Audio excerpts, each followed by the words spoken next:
first masterclass of discovering sensors, I will be talking about the industrial sensors. So this is the first category of the sensors that I'm going to talk. If you are first time you are looking at, so Pragyatmika is the organization which is working in the technology and the consultancy and the training domain for the various industry groups. And our technology divisions encompasses in the embedded systems, the AI, the electric vehicles, the automotive electronics, and all these. And we have the solutions for the academics, the industries, the startups. So all of them we are supporting in. So this is just a brief introduction that I wanted to give. And now coming, okay, so let me discuss it more about.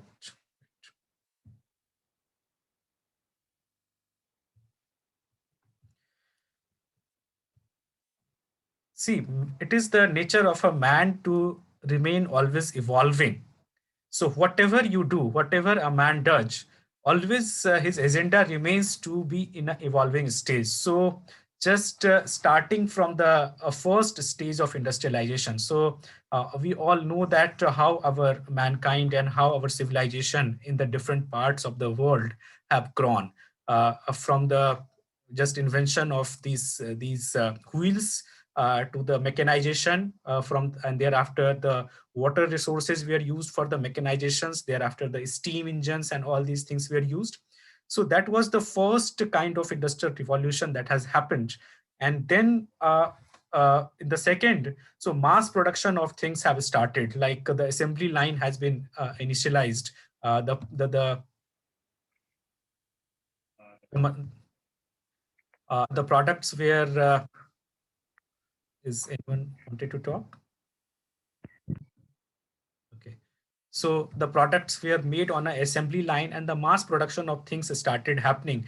And in the second industrial revolution, so this is the stage where somewhat use of the electricity has also been started. And then it came the automation kind of thing, like the you see nowadays factories have these HMI and the PLC devices. So these kind of introduction of these kind of devices into the factories, where we have the some level of some level of use of computers, which is controlled by the man. It is not auto controlled, it is controlled by the man. We have the PLC controllers available, and we have the SCADA systems available, and through the SCADA systems the devices are getting controlled. So that's the third level of industrial revolution that we call. And then it came the term, and this term has been coined by the German engineers. So this is the German government initiative that this is called. And the USA synonym of this term is the smart factories, actually, where the machines are self-decisive in their nature. So machines can, without changing the assembly line, if the machine can produce the unique products for you. So that's what the one implementation of the fourth industry 4.1, that's what will be the one implementation of industry 4.0 applications I can call. And the major thing lying behind this industry 4.0 implementations are the cyber physical systems. So I will be going to discuss you what cyber physical systems are. But if I'm talking about industry 4.0 applications, so definitely it is going to be connected. It has the intelligence and it is self-decisive in nature. So machines are self-decisive in nature. And the best thing in this industry 4.0 implementations are that the introduction of the cobots. So in the third industrial revolution, up to the industry 3.0 applications, we have the implementations of robots that you see, like the most of the automotive manufacturers plants are robotic in nature, and variety of robots are being used in the factories. So those robots, as of now in the industry 3.0 implemented factories, all those robots are working on their own, means they are getting controlled by some man, by some prefed program, and they do their job as per their fed program into it. The human cannot work with those robots as of now. But now with the introduction of these cobots, the collaborative robots, we call it, we have this industry 4.0 implementations, and the robots can work seamlessly with man. So how does it happen? So we have the various kind of sensors available on these robots now, which can sense the output of the human and the presence of the human also. And as any of your colleague is working in a factory, same way, same way these robots can also work. So that's what the one level of intelligence these machines have. So that's what one thing is. Thereafter, we have the implementations of the industrial IoT and the 3D printers and some kind of assembly lines.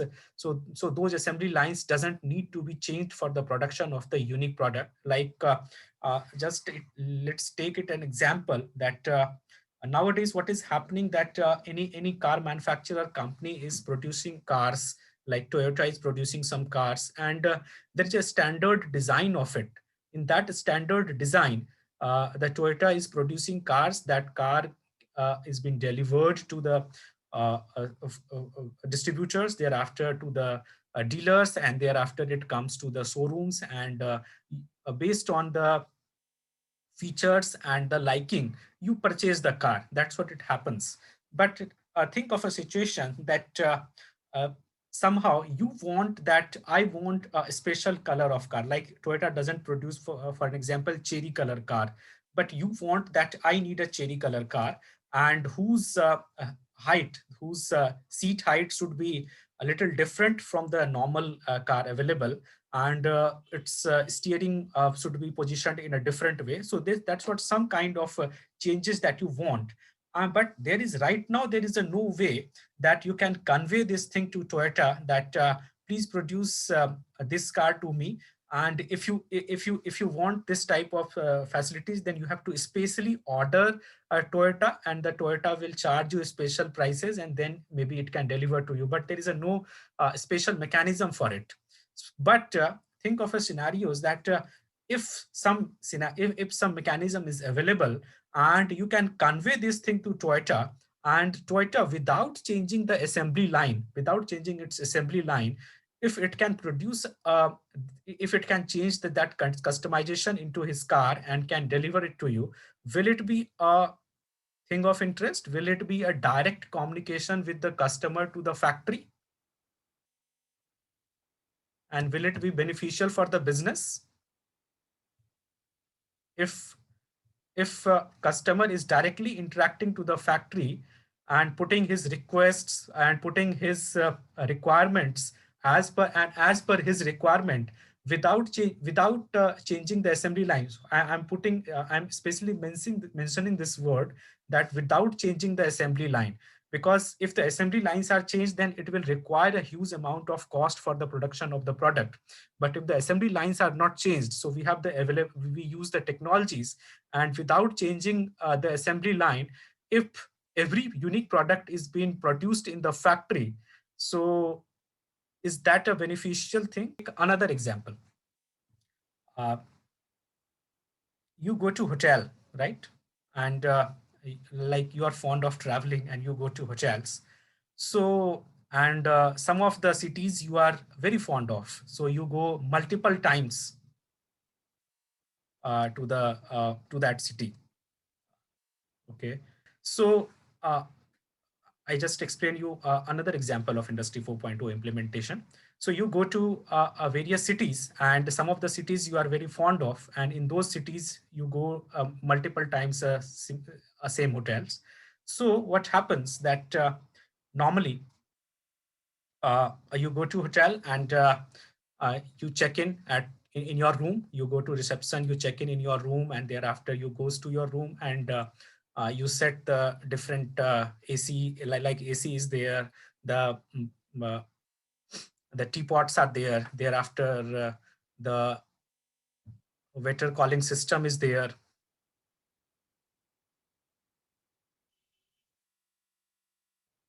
Okay, I will explain it to you in the last. Okay, so uh, thereafter you call to the waiter, and thereafter he serves you what you require, and these all things happen in normal hotel. But but with some implementations, as you enter into the hotel, the reception knows that Mr. X has come into his hotel, and his expected rooms are like room number 305, for an example, or he wants a room whose windows are sun facing, something like that. His primary expectations are like this. So the reception system automatically allots you the room which is of your choice, like 305. You enter into your room, and once you just enter into, so so the AC temperature level sets automatically at the same level where you generally choose to set it. Like you choose to set it at 19 degrees centigrade, or say 20 degrees centigrade always. That's what your choice is. So even if it is at a different temperature level, it gets set at that 19 or 20 degrees centigrade. You like a tea without sugar. So the waiter calling system automatically orders the tea to the kitchen, that please send a tea in the room in 305 without sugar, and something like that. Thereafter, the tea gets delivered to you. Thereafter, the food gets automatically ordered what your choice is. And if you want, so you can reconfirm it also. So is this a kind of thing that interests you? Is it possible to do, or is it happening? Or I'm just talking hypothetically?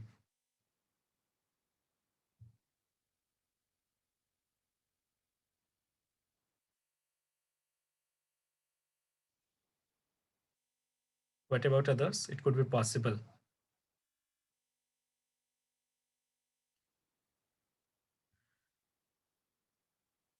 Okay, what others think? We have lots of people connected. I want interaction from everyone. Am I just talking hypothetical, or is it possible, or it is happening? Have you ever uh, seen such kind of scenarios anywhere in any of the hotels?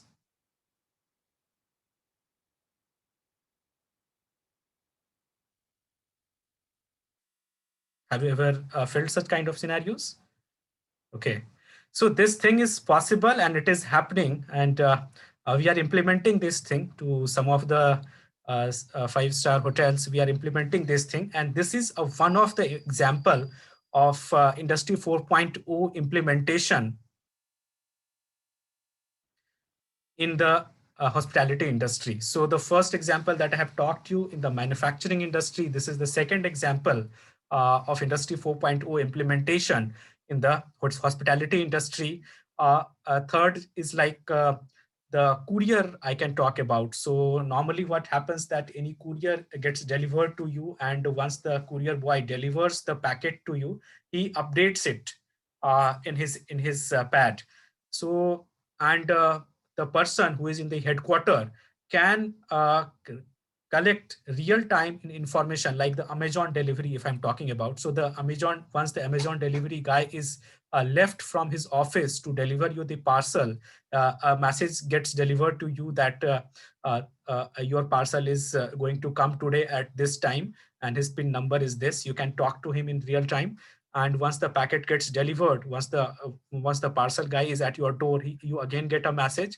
Once the parcel gets delivered, you get a message, and everything is getting updated in real time in the database. So the person sitting at the top level can also know, the CEO of Amazon can always know in real time that what is his delivery rate, and how many packets are getting delivered on time, how many packets are getting delayed, and what are the stats are of his company. And based on this, he can plan the things in real time.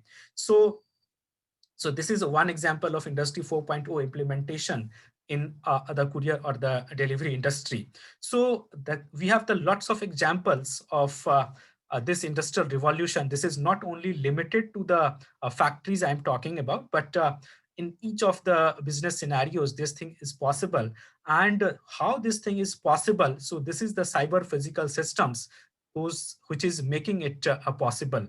The implementation of Industry 4.0 in the different business case scenarios. So all in all, it is increasing the production efficiency because we are getting the data in real time. We have less human intervention, so the automated decisions are being made, and less human intervention leaves less chance of causing errors to the system. And it requires a huge level of data manipulation and software intelligence into this. So the IoT or industrial IoT actually is giving the connected nature, and then the big data is providing the huge data manipulation features, the data storage feature, and AI is also paving a way into this for generation of the smart algorithms through which the autonomy of by the devices could be provided. So the industry, I hope that you are a little more clear about the Industry 4.0 implementations now. So this Industry 4.0 actually works on in these three sectors. One is the manufacturing process. So it affects the manufacturing process with the help of these 3D printers, the cobots, and the power tools and all these things. So integration of the products and services, though both the things are integrated together, and the data is going on the cloud, and that's how the manufacturing process is going to be uh, changed. And that's why, Mr. Ankit, you can see it over here, that it is not only dependent now on a machine. So we have a set of machines which can change the production line at any of the time for the manufacturing or for the production of a single unique product. So that's what the effect that it makes on the manufacturing process with the help of these 3D printers and cobots. And the second thing is that products. So products are not only now the hard products. It is actually the product and service. Both the things are got amalgamated, and now it is the service is being sold. So product is made once, and the services are being sold over them multiple times, and that's how this Industry 4.0 and industrial IoT is changing the scenarios of these products. For an example, take an example of the wattage. So in India, HMT was, or like Titan was a big watch company. Like, I mean, I think you must have heard about Titan wattage in India, specifically I'm talking about. So what happens that the Titan makes the watch, and it gives to the distributor, and based on your liking, you go to the dealer or the showroom of Titan, and you just purchase the watch, and that's what it. You just purchase it and you just wear it. Nothing happens after that. So once the a watch gets bad, then again you can go to the showroom and again purchase a new watch. But think of an Apple Watch. So Apple Watch also gives you the time, but what happens that once you purchase the Apple Watch, you come in direct contact with Apple. Tomorrow, on the same watch, on the same Apple smartwatch, Apple wants to show you some kind of advertisements, and by seeing those advertisements, you can earn some money. Like if you view those advertisements, you will get benefited, and Apple will pay you some amount of a bonus on that, and you can be paid. You can be get benefited out of that. So so here the product and service. So product has been sold once, and based on that, the services are getting on top over that, and through the services the monetization is happening. So this is the thing that is happening in this Industry 4.0 implementations with the help of this industrial IoT. Or the connected cars, that you can take an example. You purchase a car, and then on top of that there is a connected feature. So lots of parameters are being gathered from these cars, and those parameters are got collected by the car manufacturing company, and based on that parameters, the data parameters that is got collected, you are getting the information regarding your car from the car manufacturing company, that you need a service at this time, or this thing is going to be bad, or this thing needs a replacement, or such kind of things. Or maybe what is the performance of your car, how much you have traveled. So all such kind of informations that you keep getting regularly.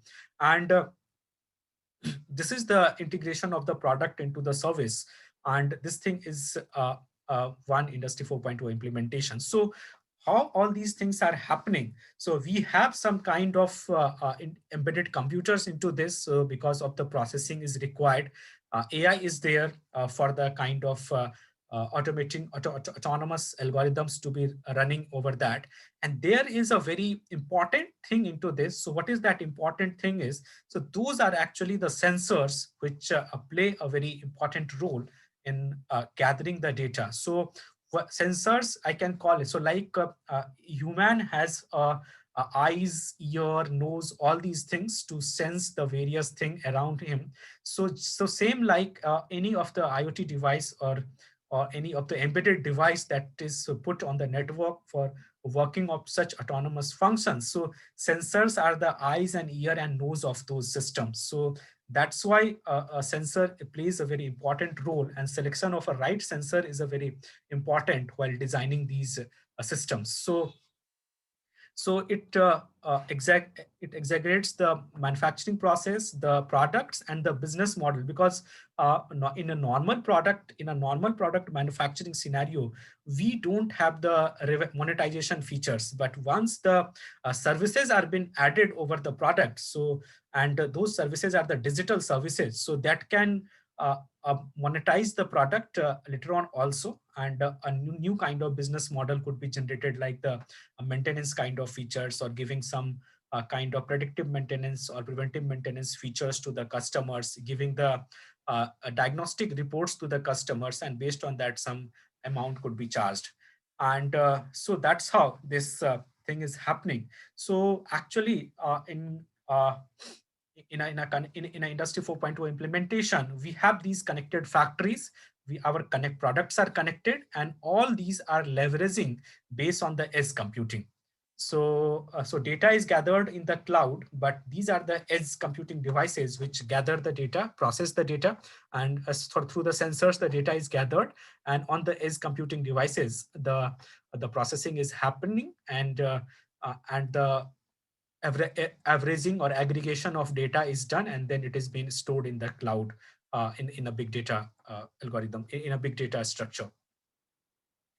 So this industry 4.0 leverages based on the cyber physical systems, the cloud, and this gives a value chain through IoT. So that's a very important thing is, and in this case, the digitization and integration of verticals, digitization and integration of the vertical and horizontal processes happening. So that's what the product and service I was talking about.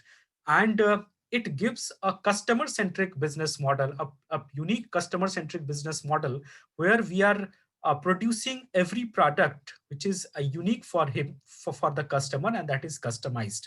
So that's what the thing is.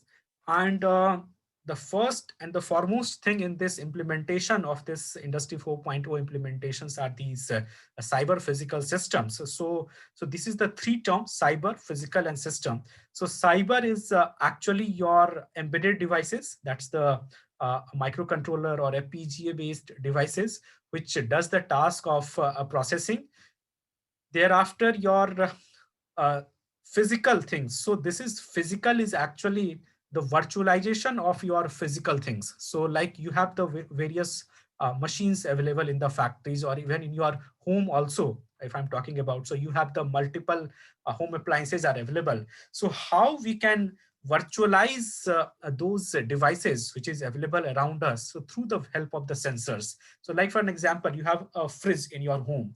So fridge is a physical device, but how we can virtualize that fridge? So we can implement the voltage sensors, the temperature reading sensors, the humidity reading sensors, the current reading sensors, and thereafter the chilling levels, the barf, the ice levels, all these things. So all these things could be gathered. All these data could be gathered from the fridge device, and based on that, a modeling of fridge could be done, and that is the physical thing of your device. That is the physical data coming from your device, and through the means of the sensors, so that data will go to these embedded devices actually. So and this gives the actually the control and the communication, both the features. So control and communication both is happening in these two cases. And then this data is got computed and intelligent mechanisms through the system engineering. So these two things are making a complete system, and through these system the information are got passed to the edge computer or the cloud level. So these three things, the sensors, the embedded devices, and thereafter the other intelligent mechanisms which will make the complete system. So like AI will be there, or some other kind of radio devices will be there which can pass the information. So these three. So and it has the job of the control, communication, and computation. These three things that is being done by these cyber physical systems. So and the work for the cyber physical systems are the transforming the interaction and control of the physical world around us through information. So whatever the physical model is available around us, just gather the data from them, virtualize it. So how do we gather the data? So with the help of these sensors, we gather the data, and then we virtualize it, and thereafter the data is gathered, virtualized, and then processed, and then sent to the cloud for further decisions and analysis purpose. And now we have a concept of a plug and play model also. So what happens that once we implement this any kind of industrial IoT applications or IoT application or Industry 4.0 application, whatever you call it.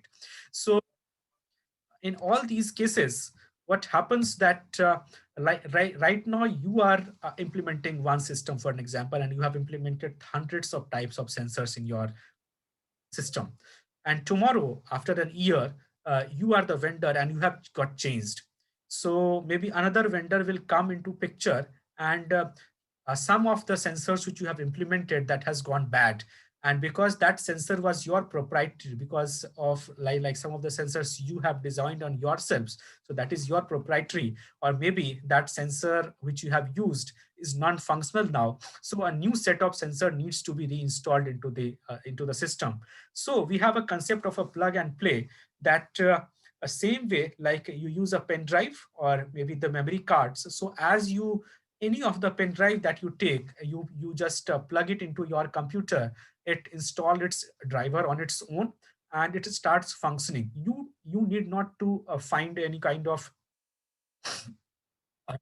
it or anything for it, and it does on its own. Same way, this concept of plug and play in the sensors are that your system should be enough capable to incorporate any new type of sensors, any third party sensor, and it will just register because it is a cloud environment, so it has to register himself on its own, and through the just in time registration, uh, the registration of that sensor will happen, and then that third party sensor will become the native for your network.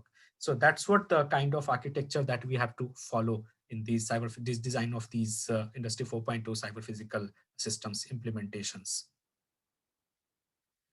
So this gives a design principle, and these design principles of this industrial IoT with the help of the sensors, that's a complete gives an implementation of Industry 4.0. So these are the 5 factors it should have.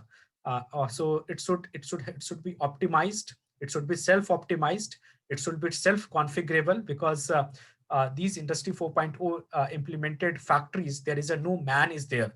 The man is sitting in the uh, in the headquarter, and if the machine gets bad in the factory, so the machine on himself has to book the diagnostics to the or maybe the maintenance call with the maintenance team, and then maintenance team will visit it, or most of the times the machine has to self-diagnose himself.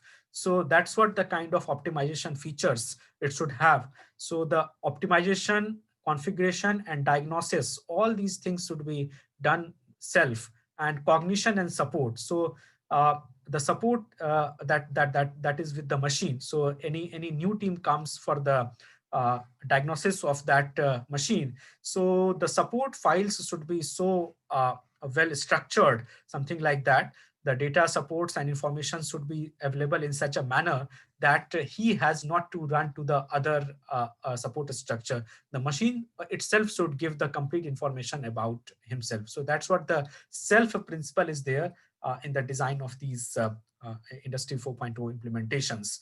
And this all thing is happening with the help of these sensors and actuators. So, and it has this four things. So this is the five ladders that we call it a self-reliant system. It will make it with the help of design principles, and it has the features of interoperability. So the machine, the devices, sensors, everything are connected together. One is everyone is connected in a two-way, so anyone can control and communicate both the things that it can do. Normally we have a nature of just one-way communication in the IoT, like if I am a person and I have IoT dashboard in my hand, so I can control the devices on my own, and it is just a one-way communication. Does normally it remains, but with the in the industrial IoT implementations, with the help of these cyber physical and the sensors, so it should be two-way, that if untowards is happening, like for an example, a chiller device in a hotel, or maybe a kind of AHU system in a hotel, for an example. So AHU system, you know that we have the air conditionings available in your rooms, and in a larger places, the AHU systems are implemented. The HVAC and AHU systems are implemented. So we put various kind of sensors on AHU systems also. Like we control the AHU system for giving the cooling in any of the hall or maybe in a larger place, and if some kind of dust or the blockage is happening in the AHU system, so the AHU system can self close everything and can give the message to the IoT dashboard of the hotel that AHU is blocked and you need a maintenance of that. So that's what the two-way kind of communication that should happen, and that's what it is interoperable remains. And this gives the transparency, because you have the sensor for each and every a part of the device. So that's why the data is very transparent. And then the decentralized decisions are there. So we have the various autonomous devices are functioning. They can decide on themselves.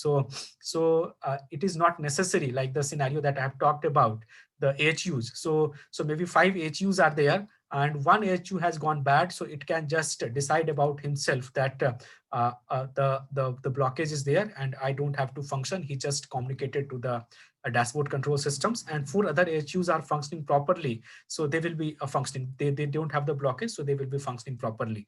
So that's what the decentralized decision is happening. So one line, even one line of the machines get disturbed, so the other lines that sort will keep functioning, like it happens in the spiral model of your designs. And the technical assistance is also been provided with the help of these CPS systems for all kind of tasks. So it accelerate the software configuration, the S2 cloud connectivity, and machine health monitoring. So that's what the thing is. So this machine health monitoring, that's what the very important thing that I'm going to talk about. And the cyber level security, so the IoT security that I have talked about yesterday. So this is the system IoT level cyber security. And these two things are very important in the implementations of any IoT systems. And then the robotic integration. So this is the cobots actually I'm talking about nowadays. So in terms of this uh, cyber physicals and the industry 4.0 implementations, we have these cobots integrations. So these are the accelerating adoptions are there in the industry 4.0. So uh, we had talked about till now about the industry 4.0 cyber physical systems, and thereafter the design principles, interoperability, all these things, right? I hope it has been clear to all of you till now. You have not missed anything till now. Okay, so if this all things by these all principles, so you must have concluded till now that the machine has to be self-reliant, self-decision making, and it is not a kind of a scenario that where we are just waiting for the machine to give me some kind of instructions that it is broken. We cannot wait in this scenario. We cannot wait something like that. The machine is broken, then the maintenance team will come and he will replace the items, and then the production will happen. But then it is if such kind of scenario is there, then there is a no use of implementations of any connected feature or something like that. So in this industry 4.0 implementations, we have this predictive and preventive maintenance features, or this you can implement into your home also. Like you have an air conditioning device in your home, and what happens that most of the times the air conditioning is running, and you have a schedule of getting it serviced maybe once in a year or once in a 6 month time period. Normally you follow like this, that once the summer season starts and you just service the air conditioning device, and thereafter once again in the next summer you do the servicing or something like that. So everyone has a schedule of that. And what happens that maybe this year there the temperature was very high, and normally you used to run your air conditioning device for like say 6 hours or 7 hours, and this year you have used it 15 hours 20 hours in a day. So you have over consumed the resources, and if you have over consumed the resources, so what will happen? That the life of the device will diminish, right? Yes or no?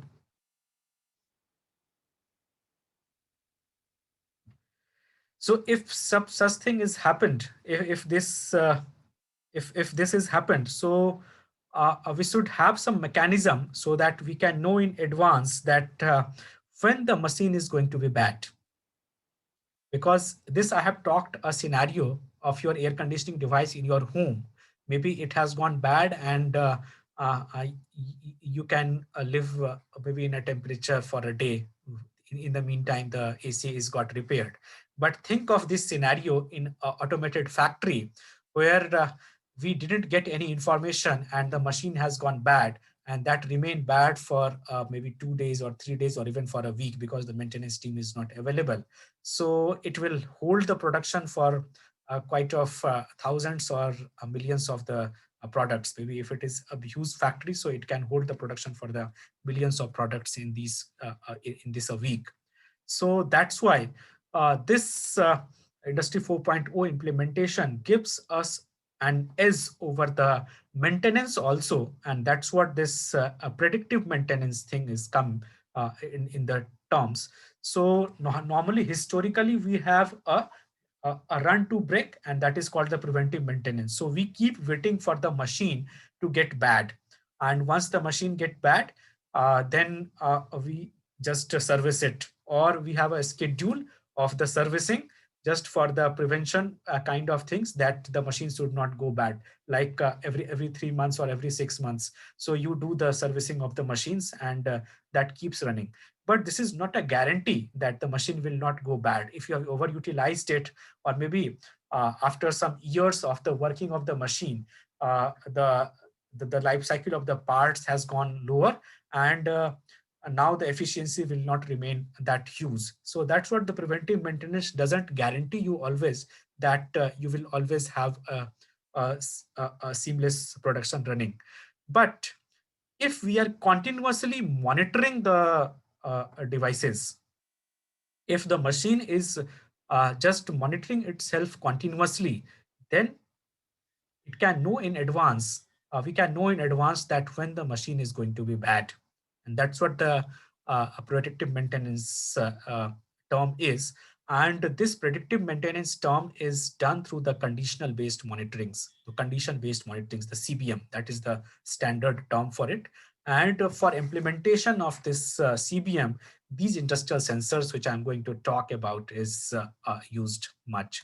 So we have the various levels of the devices available in the machines. Some are less critical, some are medium level criticality, and some have the high criticality. So most critical are mid-range critical, and then the less critical devices. So we have the implementations of the sensors for these devices, and we keep monitoring the devices continuously, and based on that, the machine will generate the reports always that what is the expected life expectancy of the particular device, and so that we can plan in advance about the maintenance and all.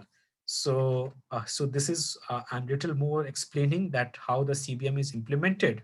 So normally you purchase any a product from a company, so you have a warranty coverage, and thereafter the warranty coverage is done, and then the time it is over, like for a 1 year or something like that, you have a warranty coverage, so this is done. Then you have the time-based maintenance cycles running for your machines, so you keep it maintaining on a time basis, 3 months, 6 months, or 1 year, based on the type of the machine.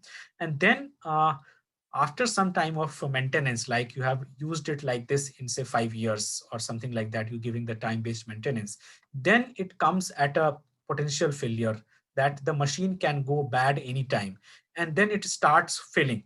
Like maybe you are using air conditioning, so some of the time maybe the fan it has gone bad, some of the time the sensor is gone bad, or maybe some of the time the any of the controller is gone bad. So there are the different conditions that can come, and based on the different conditions, you just maintain all those on your device, and then finally it happens a day after some years that the AC is not AC becomes non-functional.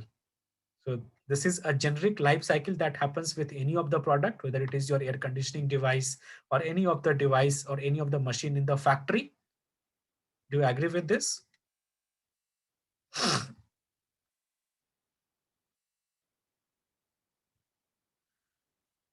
Okay. But if I have implemented something like this here, here is again, you can show the conditions, how the conditions is deteriorated. So here it is like the maintenance is started, and then we have this defect initiation. So we have this asset condition monitoring started.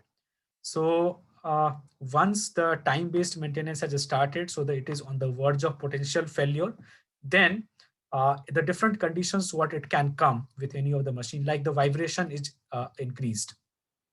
You don't know you that the vibration of your AC is increased because you don't have generally a sensor available. Some of the time it will start, these are the different conditions that can happen. Sometimes after some time it will start taking a more amount of a current, the current draw of the system will increase. Thereafter, the temperature of the motors will keep increasing, and at the end the noise and all the things will come. So you know at this stage that huge noise start coming from your device, it doesn't cooling, it doesn't cool, and thereafter the heat is there, and then it gets failed. So these are the scenarios that happen with your air conditioning device. For an example, I'm just taking it because air conditioning has the motor and all the things, that's why. And even if it is not failing, so if it is taking you extra amount of current, so what it is that it is increasing your electricity bill. So the cost and risk, as long as it goes towards the potential failure, the cost and risk involved with this machines starts increasing, and after some time it increases at a very steep stage.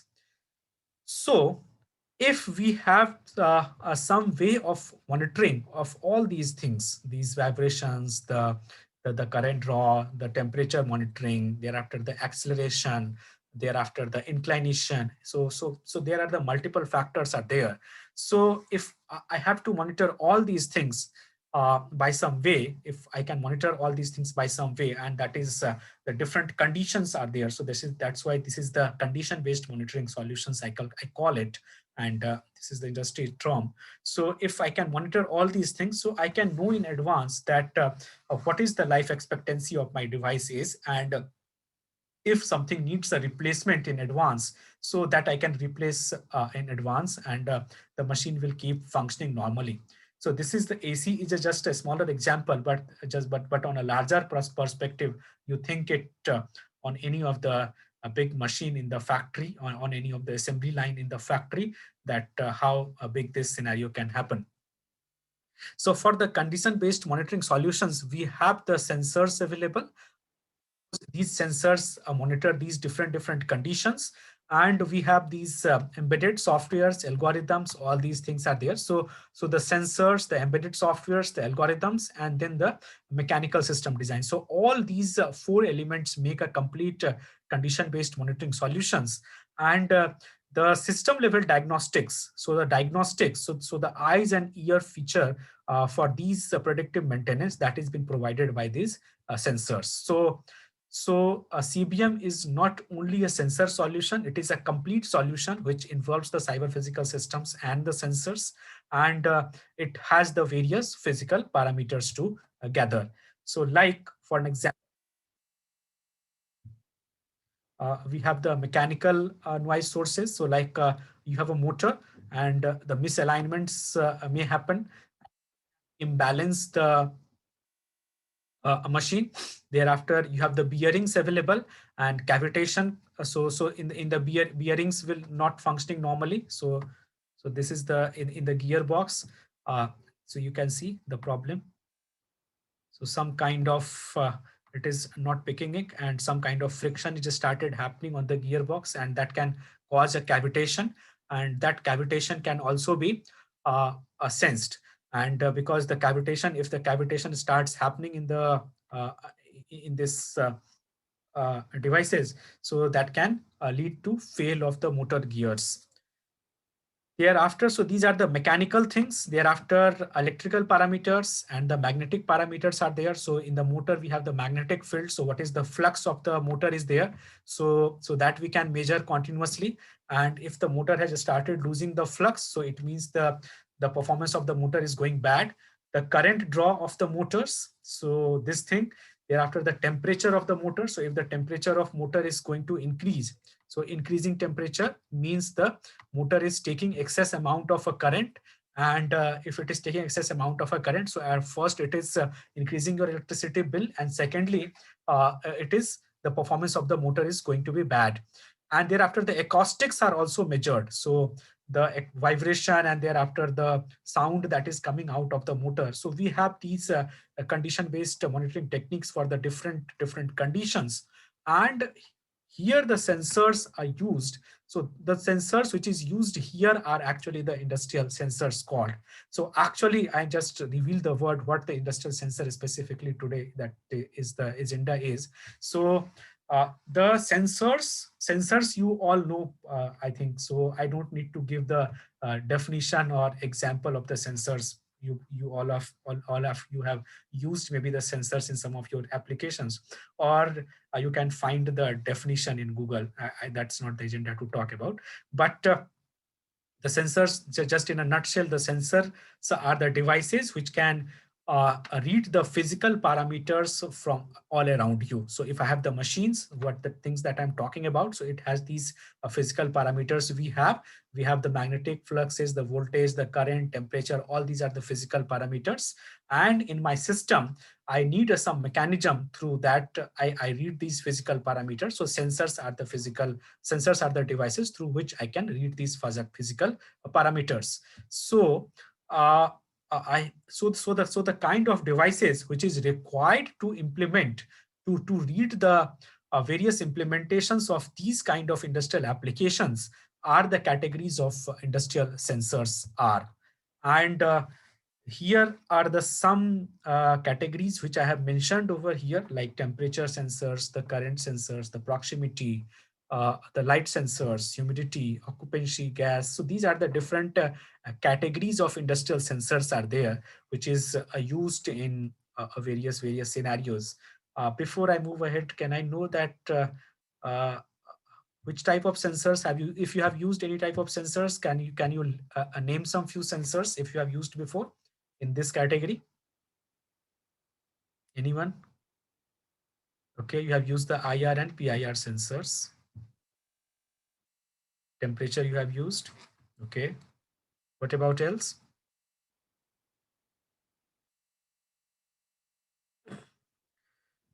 Okay, so lidar you have used, great. Ultrasonic you have used. Fluid sensor you have used, okay. So these are the different categories of industrial sensors which you have used for different kind of implementations. Okay, so only 3 people. Not what about others?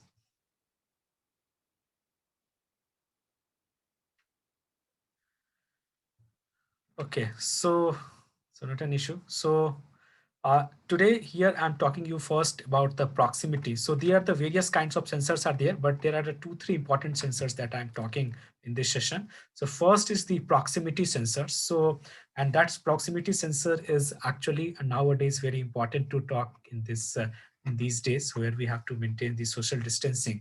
And due to this social distancing, lots of elderly people and lots of people who are ill are got just isolated in their flats or in a location where you don't know that what is their conditions are. So and if you implement a camera like to monitor their conditions, if you implement a camera in their rooms, so what happens that you are actually barging into his privacy. So these proximity sensors are good implementations, so through which you can just monitor him also and without barging his privacy. So how this is, I just let you know. So so these are the different scenarios where these proximity sensors have been used, like in just reducing the energy cost of the buildings, the proximity sensing thereafter for monitoring of the elderly people or the patients, for surveillance in the stores and in a big mall, something like that, and a queue management, like how many people have entered into some a place, or like we have to maintain some fits of distances, like in the social distancing we have to maintain that 2 fits of distances, something like that. So this, using these sensors, we can just monitor the line monitoring, we can do that what is the actual distance between these two people are. So these are the use case scenarios where these proximity sensors are used. And the theory of operation is of these proximity sensors are just based on the modulation of the emission of the light. So we have the lights are being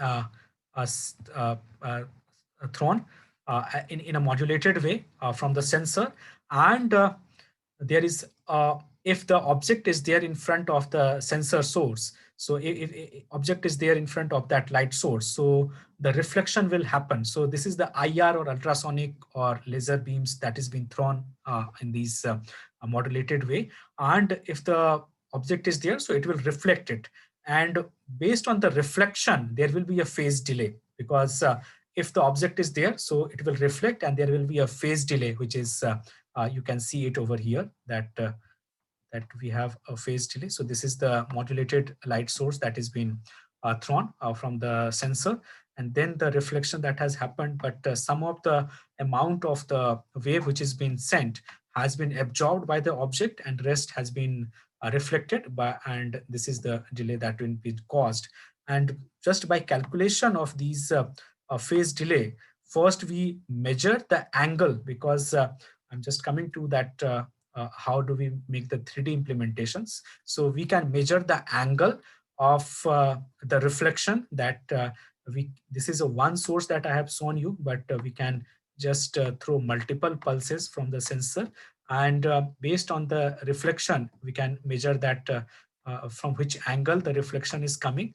And so first thing that we can measure the phi, that is the angle, and the second thing based on the phi, we can take the tan of this, and we can measure the d, that is the distance of the object.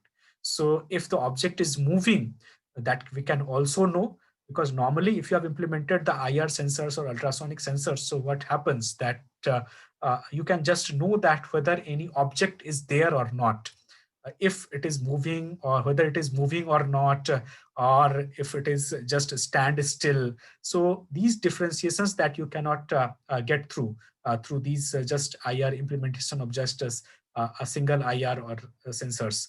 But if you have this kind of implementations, these proximity sensors that I'm going to talk, so we can draw the 3D image of the object by the sensors, because we can just throw multiple pulses, and the multiple pulses reflection that can be taken back on the reflector. Here the reflector is there, and on the reflector we can measure those angles and the distances, and based on that we can draw the 3D image. So this is the 3D time of flight live data that I'm showing to you. So from some sensor, I'm just showing you that how it is.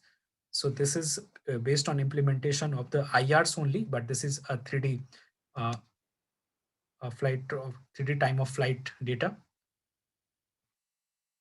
So here is the actual, this is my image, and here is the just projection of this. So you can see that this is the 3D time of flight sensor, and it is actually drawing the 3D image of me, and here the IR spectrum. So I am emitting IR because my body emits IR. So this is one spectrum that has been drawn over here, and my surroundings has a different level of IR. So that is also been there. So we can just know that the person is present or not with the help of this IR spectrum. And if I want to know about the movements, so by this movements, this 3D time of flight data movements, I can gather the information that the person is moving or not. So this is the kind of industrial implementation. So that the normal IR sensor that you use, that is just a sensor implementation. I will not call it IR, a sensor, industrial sensor implementation, but this is using that IR for the imaging of the 3D time of flight of data will be the industrial implementation, and that could be used for the various use case scenarios. So, so this is, and more to this. So this is a one thing, one proximity sensing that I have shown you, and more to this. So you have the lidar application. So there is again a range, and the limitations are there with this 3D flight live data.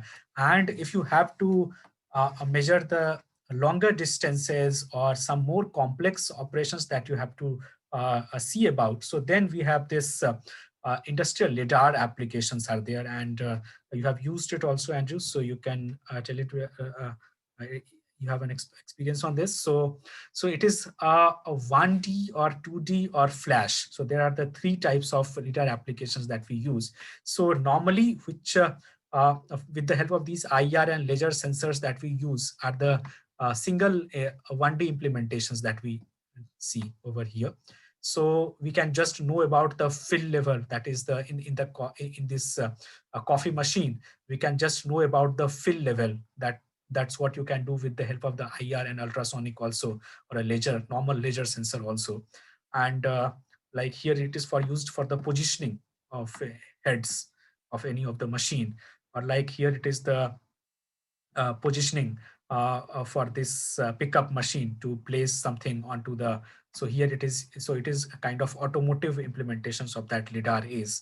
So it so this is a 1D implementation of the lidar application. So in this lidar, the fill level monitoring, the thickness level of metals, the distance monitoring, the position feedback. So all these kind of things are being done, and that's what could be done with the help of a general uh, uh, uh, ultrasonic or IR sensors also, if the environment supports it. And here the 2D scanning, so that is actual implementations of the lidars are the flash lidar sensors, so which is used for the kind of automation, providing the automation for these industrial devices, where we have to measure the gaps between the devices, like some of the robots or cobot is working. So first, with the help of this 3D time of flight of data, this and the lidar application, it can detect that the object is in a particular shape is present or not. Like any cobot is filling some, any cobot is producing some materials, and that material is going to be stored in any tanker. So the cobot can first detect with the help of this lidar, the 2D scanning of the lidar application, that whether the tanker is of the shape and size or not. And if it is of that shape and size which is required, then it can fill the material into that. So that's what the kind of shape and size detection that can be done through these flash lidars. And the collisions for the AGVs, and suspended conveyor systems or free navigating platforms. So in the factories, we have these uh, um, moving platforms are there on which the products are being moved from one assembly line to another. So they are also for the avoidance of the collision and the object detections. These LiDAR applications are being used. And uh, on top of that LiDAR, these ADAS are implemented nowadays in the self-driven automotive applications. And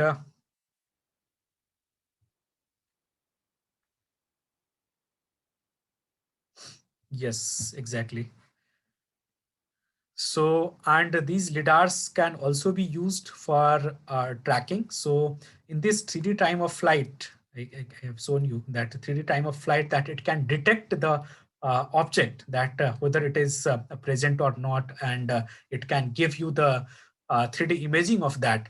But with the help of this 3D time of flight of data, you want to measure that how many number of people are present on a particular floor, or maybe if on a gate, through a gate, the people are passing, and you want to count that how many number of people have just gotten into the room. So if you implement a normal IR sensor or ultrasonic sensor, so what will happen that if two person have come parallel to each other, like if this is a passage, so this is a gate through which the people are passing in, and you have IR sensors implementations over here on the gates check that we normally have. And if person is passing one by one, then this can count plus one every time. Or if the person is coming out, so it can just reduce it. But if two person are passing together, so what will happen? This IR sensor will sense it as a one only, because this IR sensor works based on the concept of the receiving and the transmission of the data. And if the data is if the IR is got blocked, so it will sense that the some person is moving in.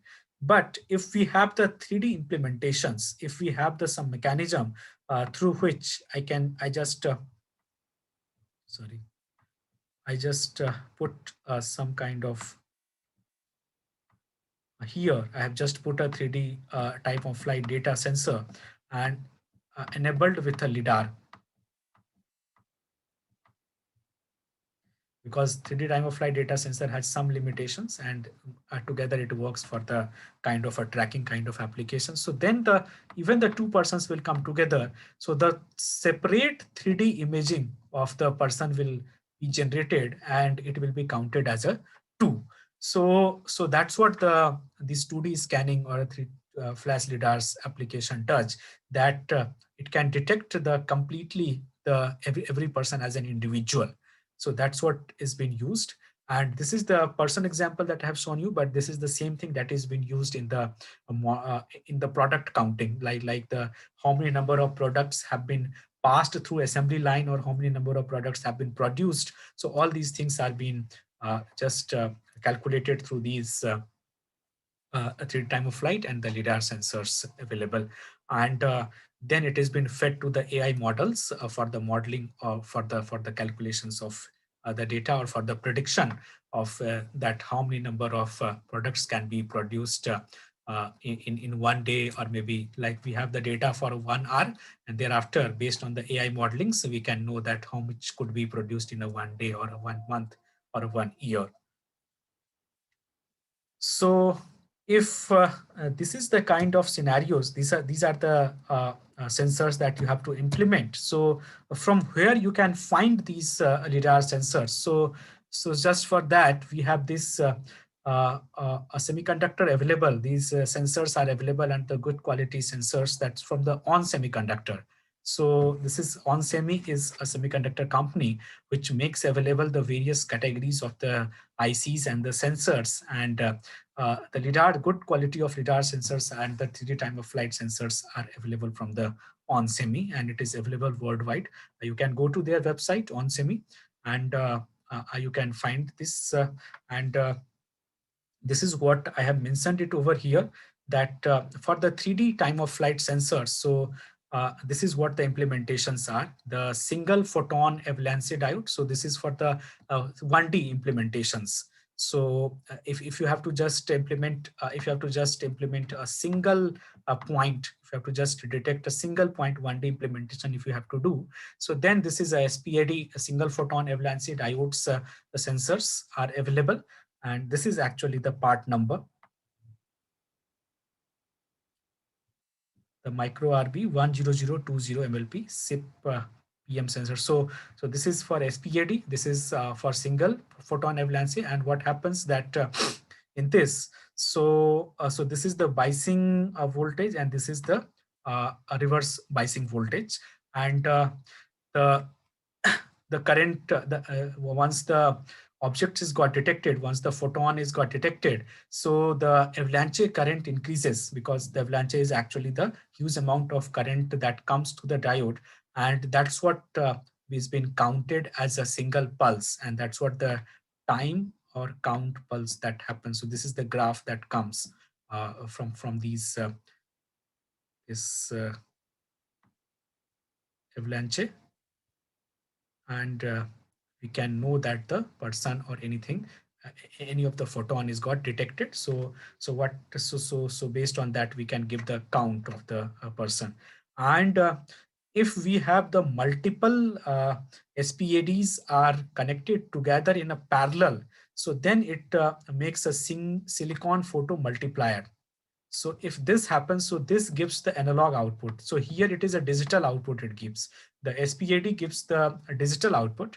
And once the multiple SPADs are connected together, so in a parallel, so they have generally the analog outputs. And this is the used for the 3D modeling of any of the data.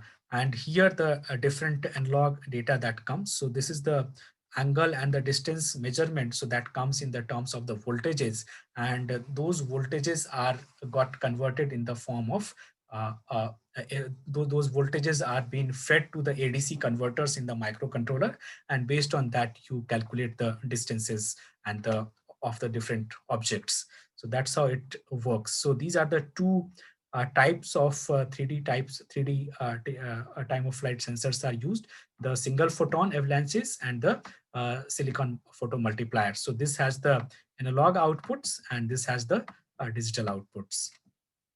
This is for 1D scanning, and this is for 2D and flash scannings. And same from onsemi, again we have the lidar sensors also available. So this is an image of one evaluation kit that is available from onsemi, and it has the laser beams as the RX and TX. The laser transmitters are available. So it has the 1D and the 2D flash, both feature is there available on this. So OSRAM LEDs are as a transmitter are used, and Cbm RX. So this has the 3D scanning feature available. And every design has been given on the lidars, and it has a very high responsive rate. The signal rates are very good on this. And the best thing is that it is IoT enabled. So with any of the IoT enabled kit, you can use these lidar sensors. It can work wirelessly, this evaluation kit, and it can connect to Bluetooth also. So if you have any plan of using the lidar sensor, so you can take this evaluation kit from onsemi, and you can work on that. So it is a completely made a platform available for the just testing of the lidars. And Andrew has put a very right that it is quite expensive. Yes, it is quite expensive as of now, but the implementations are going on. And if you implement your own 3D, like I have just mentioned you here, this part number. So using this part number, if you implement, so the evaluation kits are actually quite expensive. And if you take a ready-made lidar sensors, it becomes very quite expensive. But after working with these lidars, and thereafter, once you get good hands-on, and then you start making your own bombs and something like that, then the cost can be made lower onto this, because the semiconductors are available at a lower cost of this. There is the cost of these RX and the TX devices, but the semiconductors are available at a lower cost. And then once you are implementing your own hardware, so you have the restricted implementations, because in evaluation kits or nowadays the lidars are available, so they have the connectivity, the Bluetooth, every kind of features are there. So maybe in your application all those things are not required, so based on that you can lower your cost. And but that depends that which kind of application you are using. Normally right now the applications which are using the lidars are also of costly natures, like for automated driving or assisted driving, or for Industry 4.0 implementations, these lidars are used. So, uh, so that's what the scenario is. And there is a software also available for the evaluation of this lidar, is from onsemi again, and this is a devware evaluation software, and it has all the hardware control. So hardware acceleration can be possible, like the thing that I have shown you. So this is the same thing is there. So that was the live data that I was showing you, the video of the live data which I have captured, and that was from the TI lidars. And this is the live data from this. This is the image of the live data from this onsemi, and it has the feature of the frames, capturing of the frames, which could be used for the AI modeling, and then the 2D and 3D depth that it can give you. So this software is also available for the evaluation along with this LiDAR evaluation kits. So this was the talk about the proximity sensing and the lidars. And there are the others types of condition-based monitorings also you need to do in the industrial implementation. So those may be the vibration monitorings or accelerometers, inclinometers. So I just name the sensors. Maybe in some next sessions I will discuss something more about this in another session. But here you can just see the part numbers actually. So if you have to implement the measure the vibration in any of your machine, so these are the part numbers, and these sensors are from ST Microelectronics. So you can go to st.com and give the part numbers, and you can get the detail of them. So this is from the ST Microelectronics. So these part numbers you can note down in your note. So for vibration monitoring, we have this part. Thereafter we have the for inclination. So what happens that any of the structure that you are going to put, so that structure needs to be at some inclination, like this is a bridge, something kind of a structure that you see, or like this is a pickup machine is there. So it needs to be at an inclined stage for precision inclination needs to be measured for the pickup or for just implementation of this structure. So there this sensors are used. So this is the inclinometers are used for that purpose. And this is again in 2D, 3D, and 6-axis inclinometers are also available with the ST. You can find about them. Thereafter, the accelerations, many of the times that you need to measure, because lots of time you have to measure the movement of any of the objects. And in some automotive applications, if you are designing, so the accelerations, how do you measure? So this is the part number through which you can measure the acceleration. So this is the general purpose accelerometers are there. And for magnetic for measurement of the magnetic fields, or for the direction measurements, we have these magnetometers sensors are available. So this is the part number for this magnetometer sensors. The data sheets are available on ST. You can first read about it, and in one of the session it will be discussed in detail uh, about it. Thereafter, if you have to measure the pressure of the lines, like you want to detect the leakage in any of the line, any of the liquid line, or maybe the gas line, or any of the time. So this is the pressure sensor are there. For temperature monitoring, these are the part numbers are there, and this could also be used for the asset tracking or for the predictive maintenances. So this is the temperatures, and all these sensors could be used for the asset tracking and the predictive maintenance features. And most of the sensors are of wearable nature also. So not only on the machines, but you can implement it onto your body also, and you can measure the various parameters. there are some precautions whenever you are using any of the sensors. So the going to use any of the sensors. So there are the some precautions always you need to follow. So these precautions are like the do not place the screw mounting holes at a distance less than 2 millimeter from the sensor. So that's what the distance that you need to always maintain, because either it may cause some, the screws may harm the PCB tracks, or it may create some another kind of a field around it. So that's what the thing that we need to save from. Thereafter, we should not place any metal structure, metal layer underneath the sensor or on the same side of the board. So because metals can create, whenever you are implementing any of the sensor on your development board or any of the PCB, so any metal parts should not be there, because the sensors are used to gather the physical information from the system. And if the another field, like you are gathering the electrical or the magnetic data from the from the physical world, and again some metal is present nearby, so that may again induce that the magnetic field, and that may create the a problem in the reading of the sensors. So that's what any of the metallic structure should not be underneath or nearby. And we should not place sensors any of the times near to the microprocessors, the graphic controllers, or batteries, or push buttons, because the push buttons normally creates vibration in the PCB, so that may cause the error in the reading.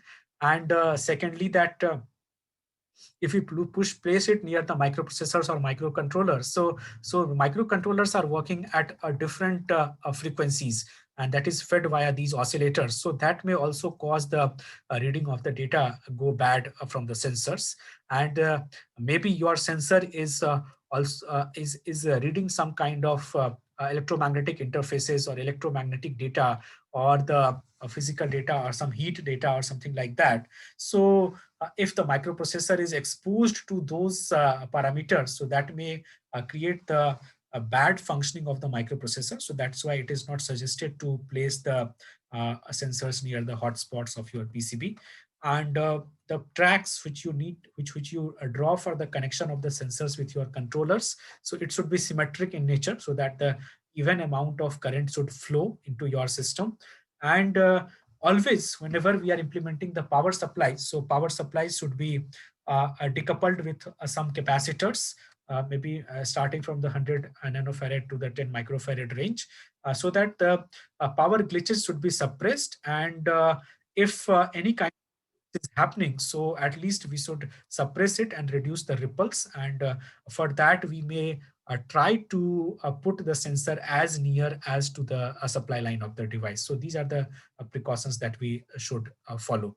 So that's what is the thing that I had to tell you about the industrial sensors. So industrial sensors are the categories of the sensors which has been used for the implementations of the industrial applications, and for the implementations of these industry 4.0 implementations. And there are the various categories which I have shown you, and the proximity and lidars that I have talked today, and the different categories of sensors I have shown you. There are the other which is used for the condition based monitoring of the devices. Implementations of them will be done in some next sessions. So these are the contact details. So if you have any query, you can connect us back on these contact